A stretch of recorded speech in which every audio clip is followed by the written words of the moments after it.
persiapan pranikah. Ini kemarin sudah di kesehatan ya, sudah TT ya. Persiapan nikah yang pertama adalah persiapan fisik.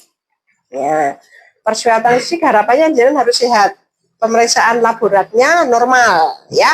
Apabila nanti ketahuan ada tidak normal, dinormalkan dulu. Nah itu ya.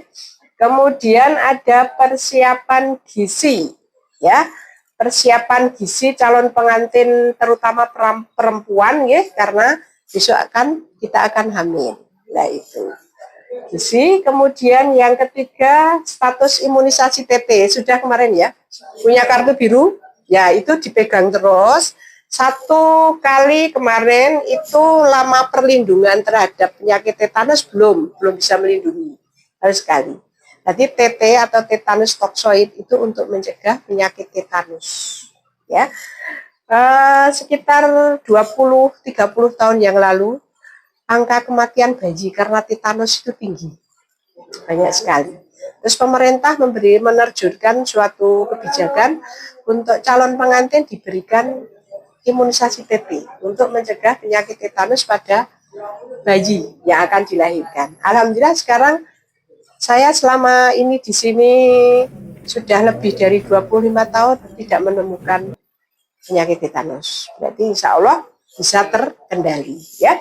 Kemudian nanti setelah ini 4 minggu kemudian setelah yang pertama itu suntik yang kedua. Itu bisa melindungi penyakit tetanus selama 3 tahun. Kemudian yang ketiganya setelah 6 bulan dari yang kedua. Yang keempat 1 tahun setelah yang ketiga, yang kelima 1 tahun lagi setelah yang keempat. Itu insya Allah bisa melindungi kita terhadap penyakit tetanus selama 25 tahun. Nah, 25 tahun ke depan insya Allah kita sudah nggak hamil ya, karena umurnya juga sudah resiko tinggi. Ya itu, ya. Itu. Jadi nanti kertas yang biru itu disimpan, kemudian nanti kapan saya harus TT lagi, ya, baik hamil maupun tidak itu lanjut aja ya. Kemudian persiapan yang keempat adalah menjaga kebersihan organ reproduksi, yaitu antara lain baik suami maupun istri ganti pakaian dalam minimal 2 kali sehari, pagi dan sore paling enggak. Kemudian jangan gunakan pakaian yang ketat. Celana jin itu terus-menerus kurang bagus. Gitu ya. Jadi kepunyaan suami itu nanti panas, nek panas mempengaruhi sperma. Jadi mangkolo-kolo nek wong dia sarungan itu bagus, biar isis ya. Nah itu ya. Nah, kemudian membersihkan organ reproduksi. Ini kalau membersihkan dari depan dulu, yang bagian depan baru belakang. Jangan kebalik. Ya. Kemudian kalau sudah habis cebok, hendaklah untuk dilap pakai handuk. Karena kalau enggak bisa menjadi lembab dan jamuran. Kalau jamur, biasanya seorang perempuan akan mengalami keputihan. Jamurnya berkembang terus, putih-putih menjadi kehijauan. Nah itu akan ada rasa gatal.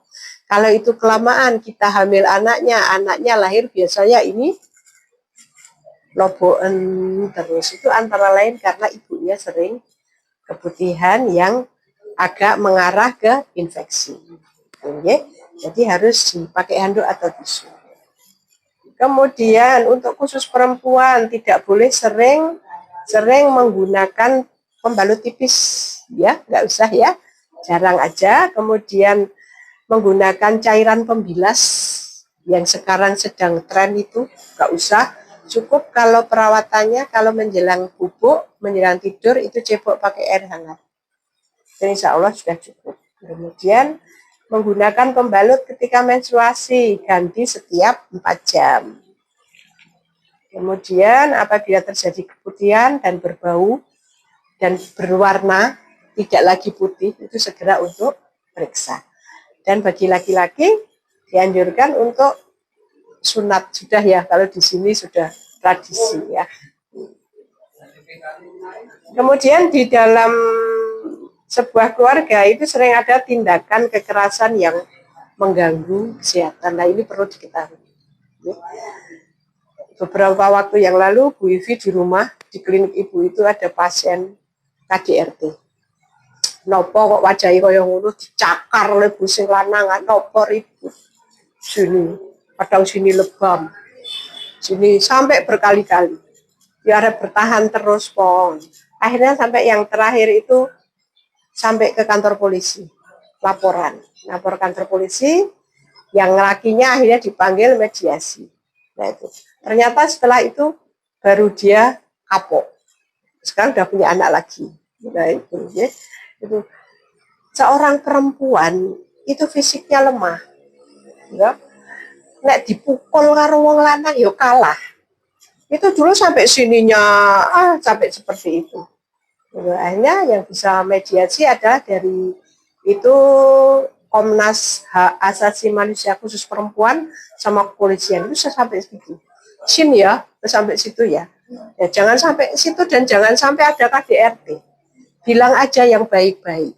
Harus ada ketika kadang memang sebuah rumah tangga itu ada bentrokan-bentrokan kecil yang dewe sampai adu mulut gitu ya. Ketika itu terjadi, jenengan di rumah sekarang harus punya ruangan khusus privasi. Kamar misalnya masih jadi satu orang tua. Kita harus punya kamar, di mana kamar itu yang boleh masuk hanya kita berdua. Yang lainnya tidak boleh masuk atas kalau tanpa seizin kita. Nah tempat itu tempat untuk mengadu semuanya. Baik yang kurang baik maupun yang baik. Jangan langsung ngomong ke orang tua, rembuk dulu. Kan kita sudah suami istri kan gitu ya. Nggak ada yang ibaratnya nggak ada yang penghalang, nggak ada yang akan kita rahasiakan. Nah itu, ya. Berapa tuh ada datang ke rumah, ternyata ada masalah ngomong sama orang tua. Rata-rata orang tua untuk bersikap di tengah itu tidak semua orang tua sikapnya di tengah. Kebanyakan rata-rata akan membela anaknya. Dan itulah proses cerai yang paling sering terjadi. Itu karena pengaruh dari orang tua yang berat sebelah. Itu banyak. Sing bunggoni, ora tega to anake digawini. Akhirnya membelani anake. Ya sudah, rampungan. Sing lanang ngomong karo wong tuane, sing wedok ngomong karo wong tua udah gelap. Harus saling membela anaknya. Jadi rembuk dulu, sudah sama-sama dewasa. Nah itu. Perlu dihindari dalam pernikahan terhadap tindak kekerasan ini satu, kekerasan secara fisik. Jelas memukul, memendang, menampar, menjambak rambut, melukai. Itu sudah merupakan kekerasan secara fisik. Ya. Kemudian kekerasan secara psikis, itu menghina. Itu bisa dilakukan istri, bisa dilakukan suami. Tapi kalau kekerasan secara fisik rata-rata laki-laki, perempuan biasanya nggak punya kekuatan untuk itu. Bisa rodo-rodo mikir nek arek melawan secara fisik. Tapi kekerasan secara psikis bisa suami, bisa istri. Antara lain menghina, mengeluarkan komentar-komentar yang merendahkan. Kemudian bisa melarang istri mengunjungi saudara. Nah itu termasuk kekerasan secara psikis. Apakah ada, Bu? Ada. Gitu. Tuhan kurang oleh narek nemu di keluarga di pulau ting nek ajeng bersilaturahim ke orang tua ada. Itu suami nggak solih itu. Wong kita harus biru wali daripada orang tua, kok sampai melarang apapun alasannya nggak boleh. Nah, namanya darah itu nggak akan bisa putus. Suami istri bisa ada talak. Tapi kalau anak, orang tua, itu nggak ada putusnya. Jadi dalam memimpin sebuah keluarga juga harus tahu batasan-batasan syar'i. Nah itu. Kemudian 3, kekerasan seksual. Itu antara lain bisa memaksa dan menuntut berhubungan seksual. Ya. Apakah ada, Bu? Ada, sekarang menuntut. Karena suaminya kurang banyak kerjaan, kurang sibuk, akhirnya adanya pinginnya gitu aja. Sementara suaminya capek, ngurus rumah tangga, ngurus anak, ngurus suami, ribut. Nah, makanya tadi di awal itu harus ada saling keterbukaan. Ya, ada komitmen. Ya. Kemudian 4, penelantaran. Misalnya tidak memberi nafkah istri dan melarang istri bekerja. Nah, itu. Ada juga itu dulu anak pembantu saya. Itu setiap pulang bawa macam-macam dari orang tuanya. Terkadang hutang ke tetangga untuk makan. Saya sempat bilang, apa nggak pernah dikasih uang? Mboten ibu, duitnya kayak mboten kayak kula. Ayo rasa masak toh, nek ora dikei duit. Nek mboten masak jo kula nedhi napa? Iya yo. Bener juga yo. Ha bojone kerja teng proyek esok pun gasik pun mangkat. Ya terus awan dapat makan dari sana pulang sore. Nek kula mboten masak, mboten ninggali duit. Nah itu disebut adalah penelantaran.